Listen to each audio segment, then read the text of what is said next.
வணக்கம் தோழர்களே. குட்டி ஸ்டோரியில பாஜகவுல தொடர்ந்து பாலியல் குற்றவாளியா பாலியல் குற்றச்சாட்டுக்கு ஆளாயிருந்த கேசவ விநாயகம் நீக்கப்பட்டிருக்கிறார். அடுத்து அண்ணாமலை தான் பேசப்பட்டுகிட்டு இருக்கு.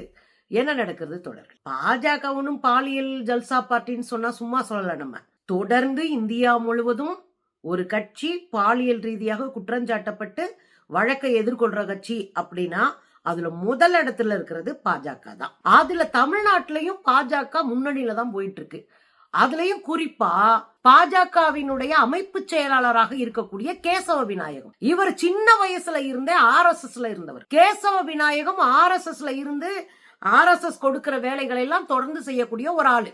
இவர் தமிழ்நாட்டுல பாஜகவினுடைய அமைப்பு செயலாளரா இருந்தார்.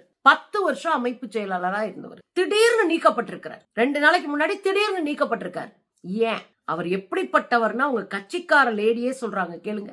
கேசவ விநாயகம் அப்படிங்கிறவரை பத்தி இந்த இடத்துல நான் உங்களுக்கு ஒரு பதில் சொல்லி ஆகணும். ஏன்னா அவரை பற்றி பேசினாங்க அப்படிங்கறதுக்காக பெண்கள் விஷயத்துல இப்படி எல்லாம் பேசுறாங்களே, நான் ஓப்பனா சொல்றேன், நீங்க எப்படி நினைச்சா சரி, அவுத்த போட்டு முன்னால நின்னா கூட திரும்பி பார்க்காத ஒரு மனுஷன். அவுத்த போட்டு முன்னால நின்னா கூட திரும்பி பார்க்காத ஒரு மனுஷன். பாத்தீங்களா, நம்ம சொல்ல வேண்டியதுல அவ்வளவு நல்லவர். எவ்வளவு நல்லவரு, அவ்வளவு நல்லவர் அவரு. ஏன்னா அந்த கட்சி பெண்களே சொல்றாங்கன்னா பாத்துக்கோங்க.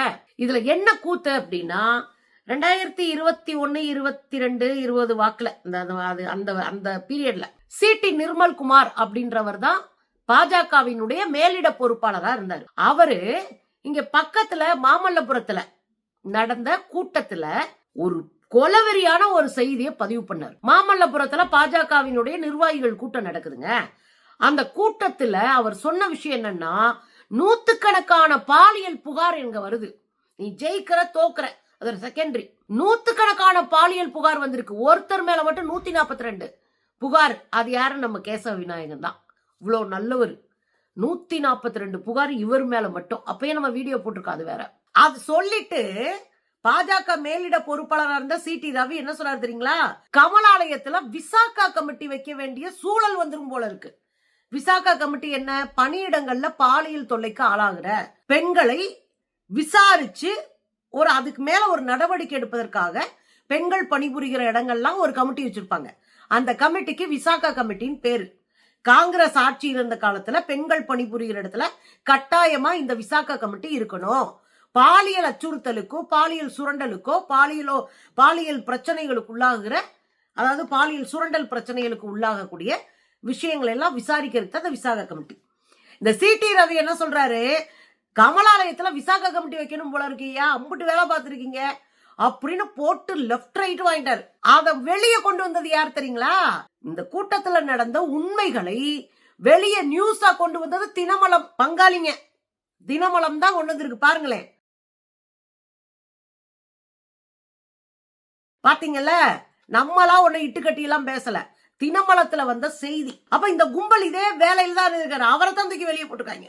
இன்னொரு விஷயத்த சொல்றேன். KT ராகவன் மாட்டினார்ல, மதன் ரவிச்சந்திரன் ஒரு பையன் ஹனி டிராப் பண்ணிட்டாருன்னு சொல்றாங்க. ஞாபகம் இருக்குங்களா?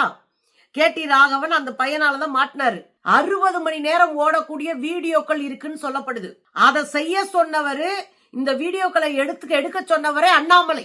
அந்த நேரத்துல பயங்கரமா பேசப்பட்டது. அண்ணாமலை தான் இப்படியான வீடியோக்களை எடுத்து கட்சியினுடைய மூத்த நிர்வாகிகளாக இருக்கக்கூடிய பெருசுங்களை பூரா ஓரங்கட்டி அடிச்சு காய விடுறதுக்காக இந்த மாதிரியான பாலியல் ரீதியான வீடியோக்கெல்லாம் வச்சுட்டு மிரட்டினாரு அப்படின்னு சொல்லப்படுது. 60 மணி நேரம் ஓடுற வீடியோனா எவ்வளவு பண்ணிருக்கு இந்த கும்பல்னு பாருங்க. அதுல ஹெட்டே இந்த கேசவ விநாயகம் தான். பேரு தான் RSS, பேரு தான் நான் கல்யாணம் முடிக்காதவர், பேரு தான் யோகியவானு. ஆனா பொம்பளை பிள்ளைங்க கிட்ட ரொம்ப கேவலமா நடந்து கொள்ளக்கூடிய ஒரு ஆளா இவர் இருந்தாரு. இப்போ பாஜகவுல இவர் மேல அதிகமான புகார்கள் போட பிறகு இவர் அப்படியே ஓரங்கட்டி தூக்கி ஒதுக்கி போட்டாச்சு. அடுத்து அண்ணாமலைய மொத்தமா கட்சியை விட்டு நீக்கிறதுக்கும் வாய்ப்பு இருக்குன்னு பேசிக்கிறாங்க. எது எப்படியோங்க, ஆடுறவன் ஆட்டத்தை குறைக்கணும். அதுவும் குறிப்பா ஒரு பொது அரசியலுக்கு பெண்கள் வந்துட்டு இருக்கிற இந்த காலகட்டத்துல அவங்க மேல, சொந்த கட்சி பெண்கள் மேல ஒரு பாலியல் தாக்குதல் நடத்துற அயோக்கியத்தனத்தை முதல்ல விடணும்.